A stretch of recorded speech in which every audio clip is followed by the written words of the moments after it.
नमस्कार मित्र मी संतोष गायकवाड. आज जागतिक मराठी भाषा दिवस आहे आणि जागर मराठी चॅनल सोबत मुलाखत घेत आहे. ते म्हणजे आपल्या कळमचे लेखक, वकील आहेत ॲडव्होकेट आनंद गरज सर. स्वागत आहे तुमचं जागर मराठी चॅनलवर. मित्रांनो, सांगण्यास अत्यंत आनंद होतोय की 11 फेब्रुवारीला ॲडव्होकेट आनंद गरज यांच्या अघोरी, स्वरानंद आणि गीतगंगा या 3 पुस्तकाचं डिंपल पब्लिकेशनतर्फे पुस्तक प्रकाशन झालेलं आहे. ॲडव्होकेट आनंद गरजजी, आज जागतिक मराठी भाषा दिवस आहे, तर काय सांगाल तुम्ही? सर्वात प्रथम माझी माय मराठी याचं अभिवादन करतो, कारण या भाषेमुळेच आपण आज इथपर्यंत आलेलो आहोत. आणि माझा तुमच्याशी संवाद होतो तो या भाषेच्या माध्यमाने होत आहे. मराठी भाषेवर आणि या महाराष्ट्रावर मी नितांत प्रेम करतो. त्यामुळे जय महाराष्ट्र सांगून तुम्हाला सगळ्यांना नमस्कार. आनंद, जेव्हा आपण भेटलो, एकंदरीत ॲडव्होकेट आनंद गरज, तुम्ही तुमचा व्यवसाय वकिली पेशा आहे, पण तुम्ही शरीर सौष्ठव स्पर्धेत आहात, कवी लेखक तर आहातच, तसेच इथले सरपंच पण प्रभारी सरपंच तुम्ही राहिले. म्हणजे तुमचा जो व्यक्तिमत्वाचा जो हे आहे, म्हणजे की त्याच्यामध्ये तुम्ही सामाजिक कार्यकर्ते आहात, राजकीय कार्यकर्ते आहात, तसेच बार असोसिएशनमध्ये असतात. तर मला हे सांगायचं की आपलं जे चॅनल आहे हे जगभरातील लोक बोलतात. थोडक्यात तुम्ही काय जगभरातल्या प्रेक्षकांना तुमची स्वतःची ओळख काय? ॲडव्होकेट आनंद गरज आहेत नेमके कोण? ॲडव्होकेट आनंद गरज अत्यंत सर्वसामान्य व्यक्ती आहे, तुमच्या सर्वांसारखा. पण मला आयुष्य सगळ्या मार्गाने जगायला आवडतं. त्यामुळे जे जे आयुष्याचे वेगवेगळे पैलू आहेत त्या प्रत्येक पैलूला मी अशा प्रकारे घेतो की पुन्हा जसा काय हा दिवस, हा पैलू माझ्या जीवनात येणारच नाही. त्यामुळे पूर्ण मनापासून मेहनत घेऊन तो प्रत्येक पैलू जगत असतो आणि त्यातून जे काय निर्मिती होती त्याला मी ईश्वराची कृपा समजतो. आनंदजी, तुमचं बालपण किंवा कौटुंबिक पार्श्वभूमीबद्दल जरा थोडीच माहिती द्याल? बालपण माझं ह्या गावातच गेलं, कळममध्येच गेलं आहे. आणि माझी शाळा पहिली जी होती जिल्हा परिषद शाळा कळम, त्यानंतर तिथून 7वीत मी न्यू इंग्लिश स्कूलला गेलो. 7वी ते 12वीपर्यंत न्यू इंग्लिश स्कूलला माझं शिक्षण झालं. 12वीनंतर चर्चगेटच्या गव्हर्नमेंट लॉ कॉलेजमध्ये 5 वर्ष लॉचं शिक्षण घेतलं. फॅमिली बॅकग्राऊंडबद्दल बोलायचं तर माझे वडील आहेत, ते वकील आहेत, ॲडव्होकेट जी डी गरज. माझी आई रिटायर्ड सेल्स टॅक्स इन्स्पेक्टर आहे. माझा लहान भाऊ जो आहे तो ENT डॉक्टर आहे, डॉक्टर चेतन गरज. माझी लहान बहीण गार्गी गरज ही वकील आहे. आनंद, मी ऐकलं वयाच्या 6व्या वर्षी तुम्ही साहित्य लिखाणाची तुम्हाला आवड लागली. काय तो कसं? म्हणजे ज्या वेळेला खरं तर मी पहिल्यांदा स्लेट हातात घेतली शाळेमध्ये, त्यावेळेला मी चित्र काढायचो, खूप चांगली चित्र काढायचो असं आमच्या टीचर म्हणायच्या. टीचर मला बोललेले की तू लवकर एक चांगला चित्रकार वगैरे होशील. पण वाचनाची जशी मला अक्षर ओळख सुरू झाली तशी वाचनाची मला खूप आवड सुरू झाली. आणि वाचनाची आवड झाल्यामुळे आपोआपच एक 6 वर्षाचं असताना मला लिखाणाची सुद्धा आवड निर्माण झाली. लिखाण करता करता 6 वर्षाचं असताना मी एक गोष्टींचं पुस्तक लिहिलं होतं, पण त्याला काय पुढे मला नेता आलं नाही त्याप्रमाणे. नंतर एक 9 वर्षाचा असताना तापाने आजारी पडलो होतो. तापाने आजारी पडल्यानंतर 3 दिवस माझ्या आईने माझी जी सेवा केली, त्या सेवेतून मला जी पहिली कविता सुचली ती कविता म्हणजे आई. आणि तिथून माझ्या लक्षात आलं की मी एक कवी आहे. आणि कवी कुसुमाग्रजांचं एक वाक्य आहे की कवितेच्या स्वामित्वाचा शिक्का एकदा तुमच्या कपाळी बसला की मग तुम्हाला दुसऱ्या कसल्या गोष्टीत रस राहत नाही, तुम्ही त्या कवितेच्या मागे भरकटत जाता. आणि माझं अगदी तसंच झालं. माझे बाकीचे जे शौक आहेत ते मागे पडले आणि संपूर्णपणे वेळ मी काव्य लिखाणाला दिला. आत्ता माझ्या नंतर एक लक्षात आलं की आपण कथालेखनसुद्धा लहानपणी करायचं, म्हणून पुन्हा एकदा मी कथालेखनाकडे आत्ता एवढ्या उशिरा वळलं. आणि अघोरी हे पहिला कथासंग्रह यावर्षी प्रकाशित झाला डिंपल पब्लिकेशनच्या माध्यमाने. आनंद, तुम्ही सामाजिक आणि राजकीय जीवनामध्ये आहात, तर विद्यार्थी दशेपासून तर अखिल भारतीय म्हणजे विद्यार्थी सेना, तर तो काय प्रवास होता?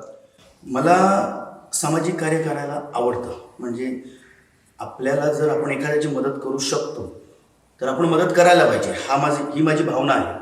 त्यामुळे विद्यार्थी दशेत असताना विद्यार्थ्यांच्या समस्या घेऊन तिथून काम सुरू केलं. अखिल भारतीय विद्यार्थी सेनेचा त्यावेळेला उपतालुका संघटक म्हणून मी काम सुरू केलेलं. त्यानंतर तालुका सरचिटणीस पदापर्यंत गेलो. त्यानंतर वकिलीचं शिक्षण पूर्ण केल्यावर पुन्हा शिवसेनेच्या माध्यमातून मला 2017ला विभाग प्रमुख एक पद मिळालं.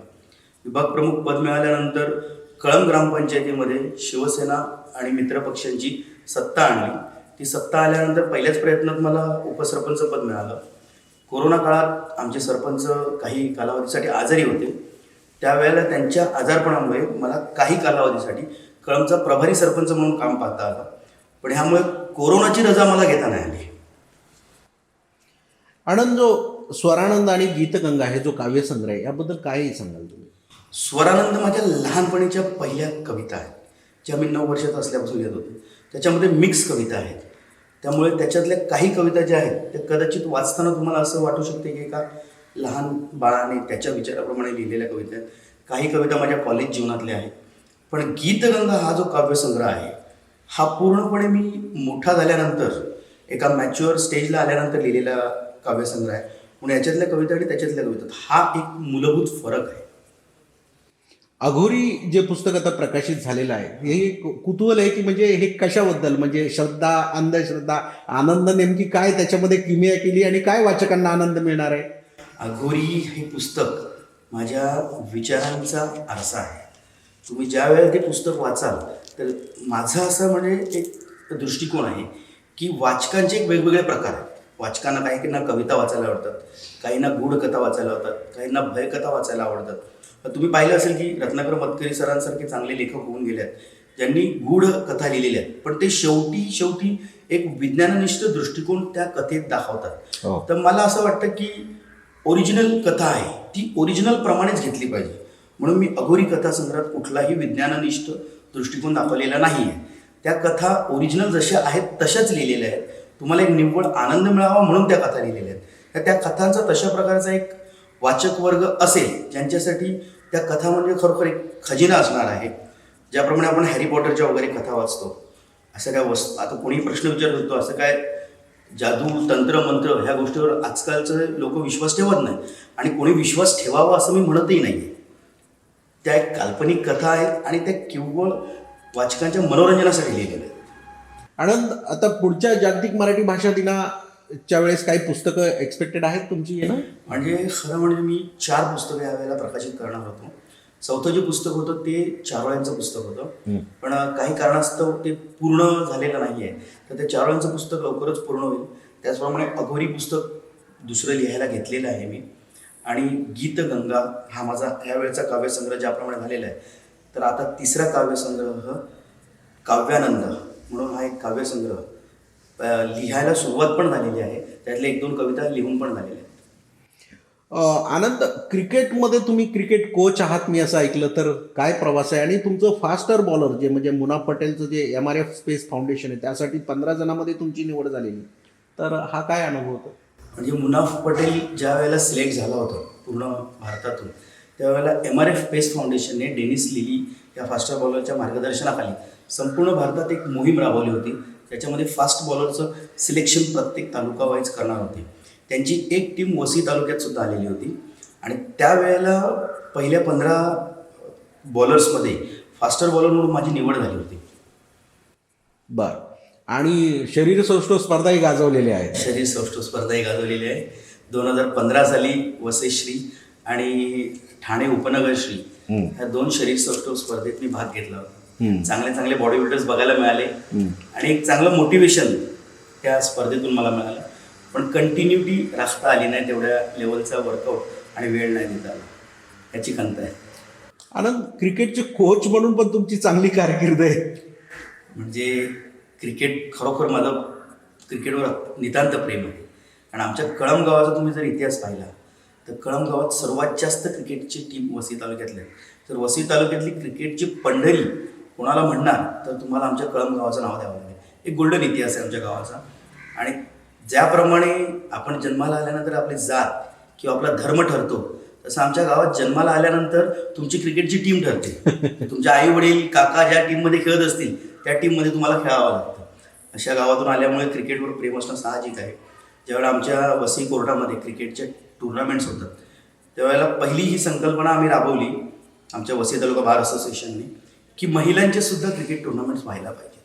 त्यावेळेला बऱ्याचशा वकील महिला यांनी आयुष्यात कधी बॅट हातात धरली नव्हती, अशा महिला बोलल्या की आम्हाला क्रिकेट खेळता येणार नाही, कारण आम्ही कधी खेळलेलोच नाही आहे.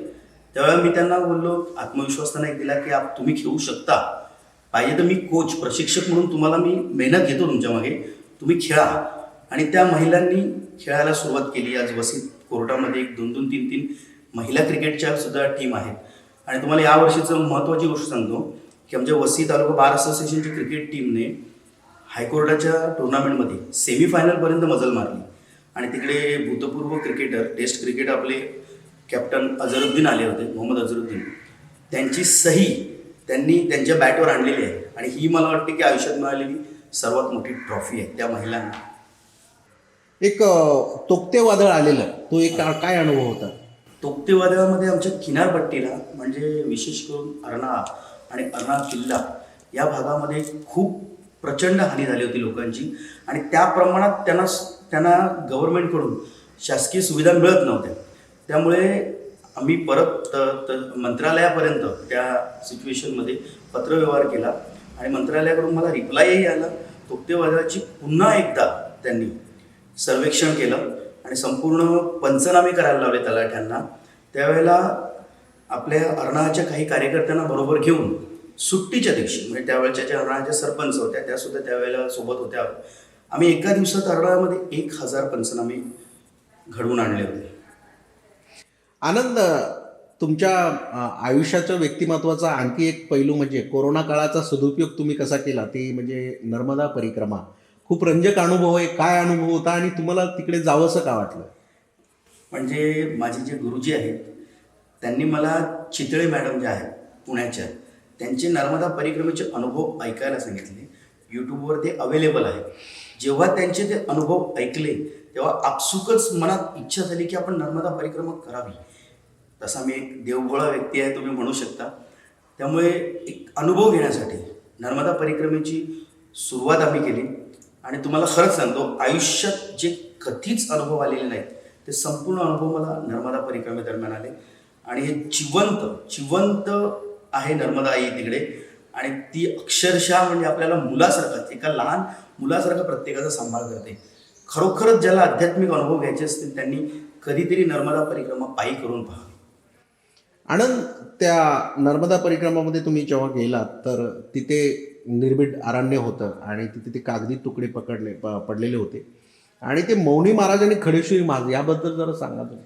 नर्मदा परिक्रमेत ज्या वेळेला मी गेलो होतो तेव्हा मलाही कुमकुमी होती की आपल्याला अजून काहीतरी एक वेगळा अनुभव मिळाला पाहिजे अध्यात्माचा. त्यामुळे तिकडे नॉर्मली ती परिक्रमा आहे, जंगलातून काट्याकुट्यातून सगळीकडून जात असतं. आणि भाविकांना त्रास होऊ नये म्हणून 4-4:30 नंतर संध्याकाळी परिक्रमा बंद करायची असते. पण 6 वाजून गेले होते आणि समोर निबिड अरण्य होतं. सगळी लोक त्या गावात, ज्या गावापर्यंत मी आलो होतो त्या गावातली लोक मागोमाग आमच्या आली. आम्हाला बोलले की महाराज तुम्ही पुढे जाऊ नका, तुम्ही थांबा, आम्ही गावात तुमची सोय करतो, तुम्ही मंदिरात किंवा कुठेही थांबा. पण मी बोललो नाही, मला जायचं आहे, पुढे चालत राहायचं आहे. आणि पायाला माझे एवढे फोड आलेले होते की मला व्यवस्थित चालताही येत नव्हतं. पण अनुभव घ्यायचा म्हणून त्या जंगलात मी निघालो. आणि जंगलात रस्ता दाखवायला किंवा सांगायलाही कोणी नव्हतं. पण खरं सांगतो, रस्त्यावरती कागदाचे तुकडे टाकलेले होते की जिथून जिथून मार्ग जाणार, जिथे आपल्याला अडचण होत होती की आता समोर मार्ग दिसत नाही, फक्त नर्मदे हर एवढं बोलल्यानंतर समोर ते कागदांचे तुकडे दिसायचे. त्या रस्त्याने आम्ही चालत जायचो. आणि चालता 1 तास 1.5 तास चालल्यानंतर अंधारामध्ये, पूर्ण अंधारात, तिथे एक छोटंसं हनुमानाचं टेकडीवरचं मंदिर भेटलं. त्या मंदिरामध्ये 2 साधू होते, एक मौनी महाराज होते आणि एक खडेश्वर महाराज होते. खडेश्वर महाराज जवळजवळ 30-1 वर्ष उभेच राहत होते. ते रात्री झोपतानाही त्यांच्या झोपाळ्यावर हात ठेवून उभे राहत होते, झोपायचे नाहीत. आणि जे मौनी महाराज होते ते जवळजवळ 14 ते 15 वर्ष मौन अवस्थेमध्ये होते. पहिल्यांदा त्या जंगलात आणि हे दोन्ही महाराज यांच्यासोबत आम्ही बसलेलो होतो. संध्याकाळची नर्मदा मैयाची पूजा, प्रसाद ठेवणं आणि प्रसाद करून पुन्हा आपली संध्याकाळची दिनचर्या झाल्यानंतर जेवणं, हे असा एक आपला एक रुटीन होतं तिथे. तेव्हा प्रसाद करताना माझ्या बाजूच्या मित्राच्या मनात असा एक विचार आला की आपण प्रसादामध्ये ड्रायफ्रुट्स ठेवूया, म्हणजे आपल्याला महाराजांना प्रसादात देता येतील. आणि तो मनात त्याने विचार केला की बदाम ठेवूया. आणि तुम्हाला सांगतो, आम्ही फक्त पूजेला बसले तोपर्यंत खडेश्वर महाराज खालून वर आले आणि आमच्या हातावर बदाम ठेवून गेले. त्याच्या डोळ्यातून पाणी आलं. मला आधी कळलं नाही विषय काय झाला, तो मला लवकर बोलला नाही. दुसऱ्या दिवशी आम्ही त्या महाराजांची सगळं वार्तालाप वगैरे करून राहून सकाळी जायला निघालो तर महाराजांनी विचारलं की तुम्हाला चहा देऊ की दूध देऊ. मी बोललो महाराज आता चहा नका बनवू, तुम्हाला दूध अवेलेबल असेल तर थोडंसं द्या, आम्ही निघतो पायी. माझ्या डोळ्यात पाणी येतं हे सांगताना की इतकी वर्ष ज्या व्यक्तीने साधना केलेली आहे, जो व्यक्ती झोपतही नाही, तो व्यक्ती आम्हाला दूध मिळावं म्हणून गाईच्या खाली वाकला, खाली बसला आणि गाईचं दूध काढून त्याने आम्हाला दिलं. ते दूध घेतलं आणि आम्ही पुढे प्रवासाला निघालो. प्रवासात जात असताना माझ्या मित्रांनी तुम्हाला अनुभव सांगितला बदामाचा. म्हणजे असे अनेक अनुभव आहेत. असे अनेक सिद्ध पुरुष तिकडे आश्रम बांधून असतात, ते आपली सेवा करतात. असा एक जगातला विलक्षण अनुभव फक्त नर्मदा परिक्रमेतच तुम्हाला भेटू शकतो. आनंद, एकंदरीत आता काय छंद राहिलेत? सर्व तर छंद आहेत, आणखी काहीतरी छंद? मला सिंगिंगची आवड आहे, गाण्याची आवड आहे आणि चित्रकलाची जुनी माझी आवड होती. या 2 गोष्टींना मी आजपर्यंत न्याय दिलेला नाही असं मला वाटतं. लवकरच त्या दृष्टिकोनातून प्रयत्न करायचा विचार आहे. आनंद, मराठी भाषेचा एक लेखक म्हणून, अभ्यासक म्हणून, तर काय वाटतं हे मराठी भाषा संवर्धन प्रसारासाठी किंवा एकंदरीत काय बघता तुम्ही? खरं म्हणजे मराठी भाषेचं संवर्धन किंवा प्रसार हा जो सुरू आहे, हे जे लेखक किंवा कवी जे लिखाण करत असतात त्यांच्या लिखाणातून होतच असतं. आणि मराठी भाषेबद्दल तुम्हाला सांगतो की मराठी भाषेत जे विपुल लेखन झालेलं आहे फार पूर्वीपासून म्हणजे भगवद्गीतेची सर्वात जास्त भाषांतर मराठीत आढळतात. त्याच्यातलं सर्वात प्रमाण भाषांतर जर आपण मानलं तर ज्ञानेश्वरांचं ज्ञानेश्वरी आहे. आणि अशा प्रकारची म्हणजे पूर्वी मोडी लिपी, मराठी भाषेसाठी मोडी लिपी वापरली जायची, आज देवनागरी लिपी वापरली जाते. संस्कृतशी साधर्म्य असणारी, जवळीक साधणारी जर सर्वात जवळची भाषा कुठली असेल तर ती मराठी भाषा आहे. त्याचे उच्चार आणि त्याचं लिखाण हे अत्यंत शुद्ध अवस्थेत उपलब्ध आहे, जे इतर कुठल्याही भाषेचं भारतात उपलब्ध नाही आहे. मराठी भाषेच्या संवर्धनासाठी लेखकांना किंवा कवींनी लिहिलेली जी लिखाणं आहेत ती जरी आपल्या लोकांनी वाचली ना तरी त्यांना नवीन शब्दांचा भांडार मिळून जाईल. कारण मराठी भाषेत जे नवीन शब्द येतात ते लेखकांच्या आणि कवींच्या माध्यमानेच येत असतात. नवीन कोणी वेगळं काही लिहत नाही. सर्वसामान्य लोकांना जर मराठी आपल्याला वाटते की आपलीशी करायची आहे किंवा तिला वाढवायची आहे, संवर्धन करायचं आहे, तर प्रत्येकाने काहीतरी लिहित गेलं पाहिजे. जरुरी नाही की त्यासाठी आपण लेखक असणं गरजेचं नाही आहे, पण आपलं स्वतःचं एक लिखाण, स्वतःची डायरी, स्वतःचे अनुभव हे जरी तुम्ही लिहत गेलात ना तरी मराठी भाषेचं संवर्धन होईल, अजूनही वाढेल असं मला वाटतं. तर मित्रांनो, हे होते ॲडव्होकेट आनंद घरत. तुम्ही त्यांची जी पुस्तकं आहेत, अघोरी कथा संग्रह म्हणा किंवा गीतगंगा, स्वरानंद, ही पुस्तकं नक्की तुम्ही वाचा. आणि आपल्यासाठी आनंदाची बातमी आहे की पुढच्या जागतिक मराठी भाषा दिनाला कदाचित आनंदचं ते काम चालू आहे खूप जोरदार. आणखी ते पुस्तकं लिहिणार आहेत वाचकांसाठी, तर तेव्हा तुम्ही त्यांची पुस्तकं वाचा. आनंदराव, तुम्ही आमच्या जागर मराठी चॅनलला मुलाखत दिली आणि खरोखर मला एवढा आनंद वाटतो की म्हणजे मी व्यापारानिमित्त एक क्युबाला गेलो होतो आणि तिथे हेमिंग्वे जे लेखक आहेत त्यांचं घर जतन करून ठेवलं होतं. तुम्ही कळंबला राहता, इथे समुद्रकिनारा आहे, तर मला हे सांगायचा उद्देश असा आहे की खूप मोठा लेखक तुमच्यात दडलेला आहे आणि तुमच्या भविष्यातील वाटचालीसाठी शुभेच्छा. ही सुरुवात आहे. चॅनलवर अनेक उपक्रम तुमच्यासोबत करायचे आहेत आपल्याला. आमचं जे चॅनल आहे जागर मराठी चॅनल, हे मराठी भाषा संवर्धन प्रसाराचं काम करतं. आमच्या मित्र आहेत अनिलराज झोपडे सर, त्यांचं लिलाई नावाचा दिवाळी अंक ते त्यांच्या आईच्या नावावर गेली 24 वर्ष प्रसिद्ध करत आहेत. तो मी तुम्हाला भेट देत आहे. खूप खूप धन्यवाद. धन्यवाद सर. मी सर्वप्रथम जागर मराठी चॅनलचे खूप खूप आभार मानतो की एका छोट्याशा खेडेगावातून आलेल्या माझ्यासारख्या एका व्यक्तीसाठी इथपर्यंत येऊन त्यांनी जे कार्य चालवलं आहे त्यांच्या या स्तुत्य उपक्रमाबद्दल मी त्यांना खूप खूप शुभेच्छा देतो. आणि एका लेखकासाठी सर्वात मोलाची भेट म्हणजे हे पुस्तक हे त्यांनी मला दिलेलं आहे. हे पुस्तक माझ्यासाठी सर्वस्व आहे. धन्यवाद. जागर मराठीचा आभार मानून माझे 2 शब्द संपवतो. धन्यवाद.